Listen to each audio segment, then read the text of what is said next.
Oh shit. We're losing power. We're losing power.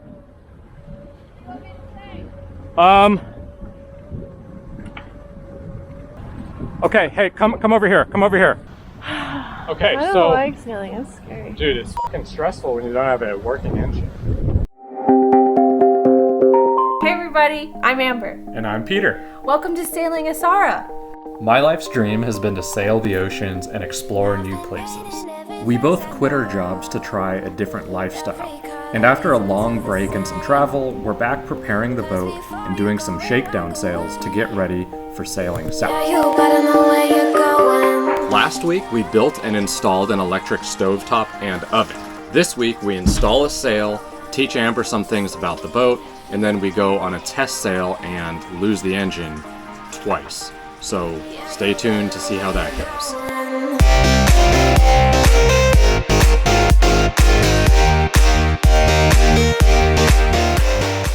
Alright, so we're hanging out in the boat and Amber just got back from a birth. I'm a little tired. And she got COVID. What? Don't tell them that. I mean, you know. Not sick. No, but like Don't worry, you won't get it. the mom that you were working with. Yeah, the one that I was working with had COVID, and then I found out, and I was like, oh. Like, After being like face to face with her for days. Amber told me about the whole COVID thing and I was like, oh, okay, you're gonna go quarantine yourself up at the house, right? And she's like, I'm coming back to you to the boat. So I was like, okay, well I guess this will be a good test. What? That's not what I said. Yeah, that's what you said. You said you're coming back to the boat. And I was like, oh, even if you... No, like, you were like, come back to the boat. I was like, do you want me to self-quarantine? You're like, no. Did I say that? Yeah. No. I did say that I'm You're like, no, it's not fine. afraid of COVID, especially now because like I had like 5 employees out with it at once and I was working with all of them. So I guess I'll see how I deal with this new strain. So we're prepping the boat. We're trying to go on a sail today. Finally just got the boat a little bit fueled up. By the way, there's a ton of diesel bug in the fuel, so that's not good. And I realized the enzyme cleaner I have, it just says cleaning. It doesn't say biocide, so I need to pick up a biocide to kill all that. But anyways, the point is it's 2 p.m. and we're probably just gonna go to the pump out station and then put on the mainsail, right? And I feel just like a little like chest pain. Yeah, it's fine. Look, did you hear that? We'll just take some vitamin C. I'll be okay. Yep. It's right here. My throat's getting a little scratchy. Okay, let's... Here's my vitamin C. Okay, I got the spinach out of my teeth. Now I'll say, let's go put on that mainsail.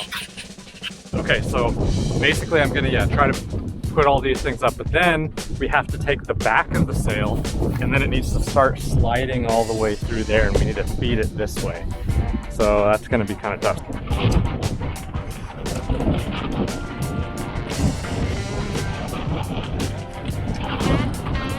Great, now I can start lowering the main.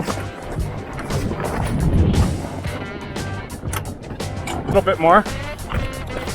And can you get it all the way to the end? I'm good for that. Yeah, that's great. Let's just tie it for a sec. And we can start putting the battens in it. So I'll remove this thing.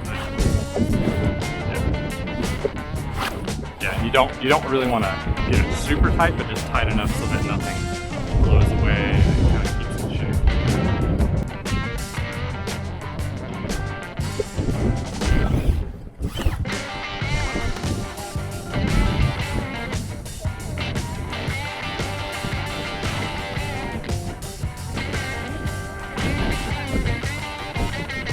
All right, babe. Wait. Did it. All right, there it is.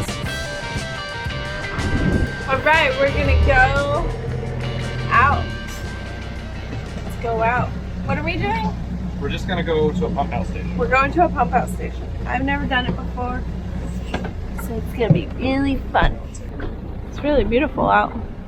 It's not windy, very sunny.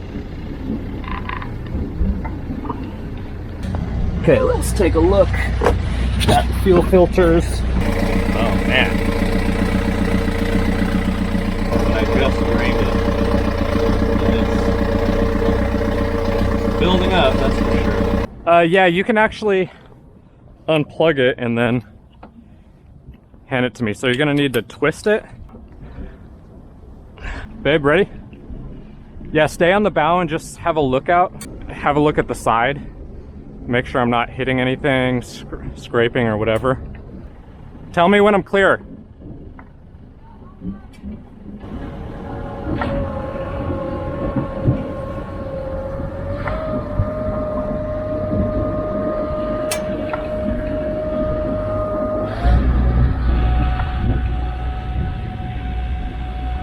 Okay, look for other boats. As you'll see in this next clip, we make the left turn out of the marina and instantly lose power. Oh shit. We're losing power. We're losing power. Okay, here you can see my Captain Sully style decision-making time. I'm trying to decide if I should pull into that end slip, drop the anchor, raise the sail, or risk trying to idle back to my own slip. Just keep holding us straight ahead, okay? Okay. Straight ahead. I decide to send Amber to the helm, push the throttle to full, and then jump down below and enable the backup fuel filter. Then, as the engine grabs the fuel, you can hear the RPMs pick up again. Okay, let me take over. Go over there. Woo! Even just that? That's too f***ing scary. We're just going right back. Okay, so we're gonna prepare for docking. I would get this line, that line's ready. All right, shortest boat trip ever. Now, I can imagine a lot of viewers watching this and being dumbfounded as to why on earth I would go out when I had any suspicion about the gunk in the fuel filters. And in my defense, I have 3 dumb excuses for that. Number 1, I only wanted to motor just a quarter mile to the nearest pump out station. What could possibly go wrong? Number 2, I already did replace both fuel filters, so everything should be fine, right? Also, the second backup fuel filter did end up saving us this time, so I could switch to that one. And number 3, the biggest reason for this whole episode is that I was petrified of what's becoming a marina queen, which is one of those boats when you walk into a marina and it's sitting there, decrepit, falling apart, and never going anywhere because the owner is too afraid to take it out, or they're waiting to get the time, energy, or money, or all 3 to fix it. I didn't want to be that boat. I didn't want to be that guy. But sometimes in boating, not going anywhere is actually the correct choice. So what did I do? Of course, I replaced the fuel filters again, and then I also ran a wire through the fuel lines and around the fuel filter. I didn't see a lot of gunk there, but I did find some gunk in the fuel filter housing. So that having been done, a few days later, we got up the courage to try again. And also, Amber learns how a through hull works and makes some coffee. Yeah, the button on the right. Recording? Okay. Hey, this is what I look like. Good morning. All right, I'm going to show you how to make a cup of coffee. Okay, so now what you do is, this is our amazing coffee maker, and you just pour it in like so. You take your first sip of coffee. Ugh. Ugh, that's terrible. Needs more milk and sugar. Woo. Get in here. Oh, that's better. Yeah. It's pretty bitter. Try it at home. Tell us what you think. I rarely have coffee in the morning. It's a real treat to have coffee. Yes, but today is our day to relax. Because it's Sunday, we're gonna pray to the Lord and have some coffee. We're gonna And pray sail. that those sails work. Hey, check that out. You know why our sink isn't draining? Oh my god, I just... Why? Because I didn't do something? Yeah, We didn't turn it on. the sea cock. We didn't turn on the sea cock. The sink is not draining, so you know what to do.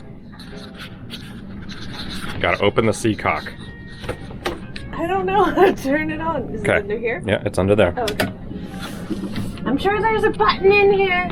It's on the right side, under the blue carpet thing. Oh, way down here? Yeah. Ew. It's very challenging, actually, to get in there. Ew, what is it? Where's the button? It's a lever. Yep, Oh, it's that right thing down there? Yep. Oh, hell no, I'm not doing that. You gotta do it. That's so gross. Do you want to use a sink? Okay. Smells like nasty.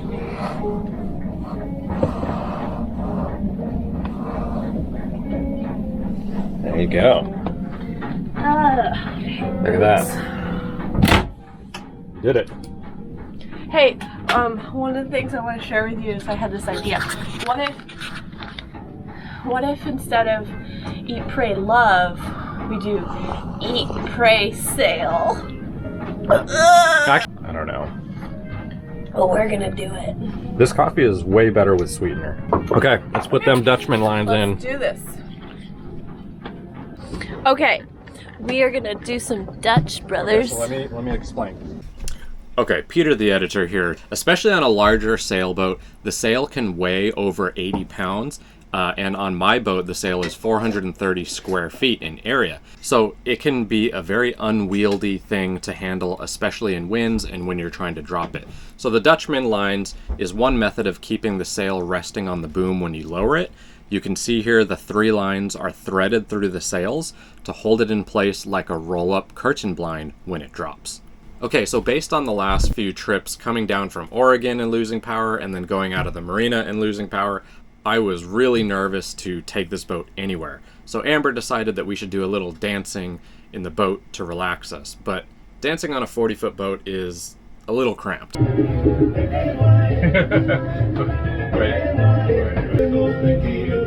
Let's go through the whole thing. What? The whole boat. No, I don't want to. Going through the whole boat. Come down. Your hip. Wait, gotta dance. Keep dancing. Okay. Oh. That's what we do. I'm starting to feel sick. We have a rare day off, and we're going to go on a sail. I woke up like this. Just gonna try to go to China Camp. I am currently trying to rig up the sails. I've never sailed in this boat before. You've never even, you have motored. I've motored, but I've never a few sailed. hundred yards. So this is gonna be our first sail. First challenge, getting out of the marina. This is where we lost power the first time. Second challenge, the narrow channel near the museum. You can't really tell, but it's literally only a few boat lengths wide with nasty concrete pillars that is insta-death to any boat that would smash upon them. The last challenge, rounding the industrial yard, which similarly has big concrete pillars that will be instant death to any boat that would smash into them. And we were rounding the bend around the industrial yard, which was the last challenge, and things were going well enough that I actually shut off the camera. Bad choice, because just seconds after I shut off the camera, the engine completely died, stone cold. No changing of fuel filters or anything was able to revive it. I handed Amber the wheel. She navigated us downwind, and she avoided the industrial yard, which, if we had hit it, would have absolutely ripped our boat to shreds. So then I was there in the channel. There was a lot of traffic. As you can see, there's a tugboat, there's 2 sailboats there, and they're constantly going through the channel. We turned up, we had to almost kind of do a spin drift where we would point into the wind, raise the mainsail a little bit, and then we would come around again, raise the mainsail a little bit more because we would keep falling off the wind. There was not enough space to avoid boats and avoid hitting the side of the channel in order to do this really any other way.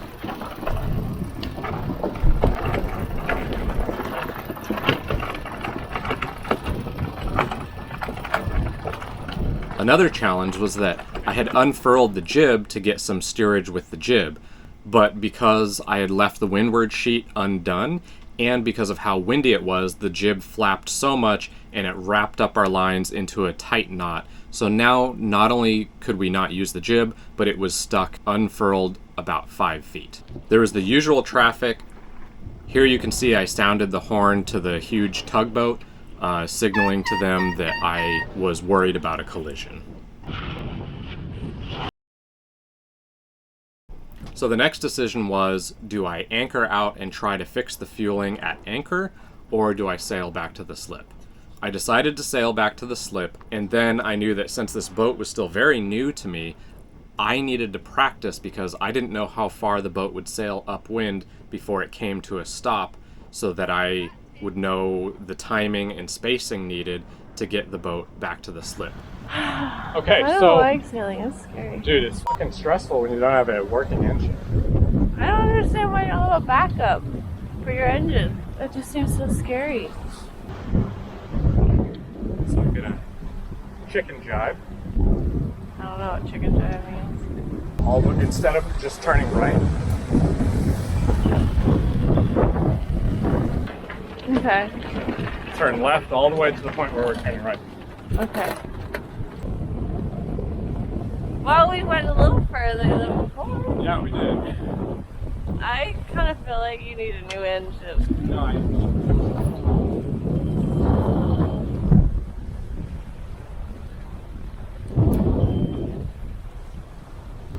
I think we should just get as close as we can, and then I should try and pull it down. Because we need movement for you to have control, right? yes. Yeah, so you're not going to be able to reverse. So we got back to the marina area, and then I did multiple 360s, getting the boat into the wind, seeing how far it would sail into the wind before stopping. Before I felt comfortable to head downwind to our slip is upwind, but we had to go downwind first. We'll just have the spill on your left. Oh, and on your right. Yeah.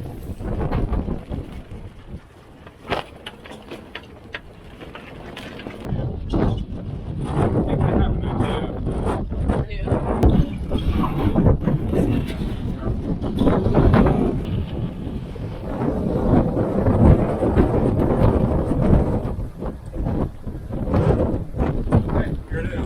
Watch your head. This is the last jibe we're gonna do. Okay. Okay, I'm gonna ask you also to undo the main sheet at some point pretty soon, which is already on the winch, and that means undo it completely, not yeah. And I'm just gonna choose whatever spot I end up in, Okay. Finally, here we are making the right turn into the fairway before heading into our slip.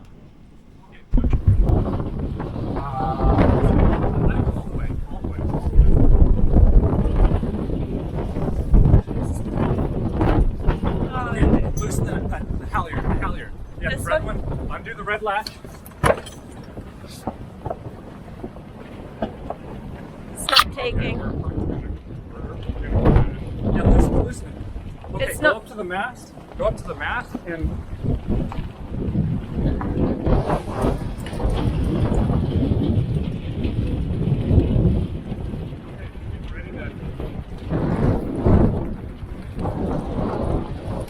Can you go more right?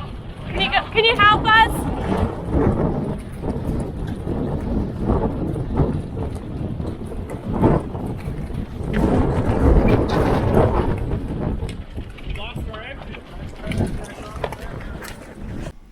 It's probably hard to tell from the video, but during the final downwind descent into the marina fairway, it felt like the boat was just gaining infinite speed. So I had gotten the attention of my future crew member Sean, who later told me the same thing. He told me that it looked like I was coming in really hot and I was just gonna smash into the slip. You can see him helping us here, and you can also see the foul jib sheets to starboard. We did hit the dock on the port side, and we might have left a little bit of a scratch, but it wasn't that bad. So, a lot of lessons learned in this one. Later I found out that in one little spot on the top of the fuel filter where the fuel line enters the filter housing, I didn't undo a screw and there was more gunk in that location. That was the cause of this last fiasco. But I had already thrown my hands up. It was time. It's time to do this right. Time for a new tank, new filters again, and all new lines. But there's one more thing I'm gonna do that'll make my boat more reliable than any others I know when it comes to monitoring fuel bug and the fuel situation. But that will have to be for a future episode, so stay tuned. Thanks so much for watching this video. If you liked it, please like and subscribe. We have been so busy sailing the open seas, we haven't been able to make any videos. But we are excited to be sharing with you all our shakedown sails and our boat prep because we are finally getting ready for our first big voyage. Woohoo! Stay tuned.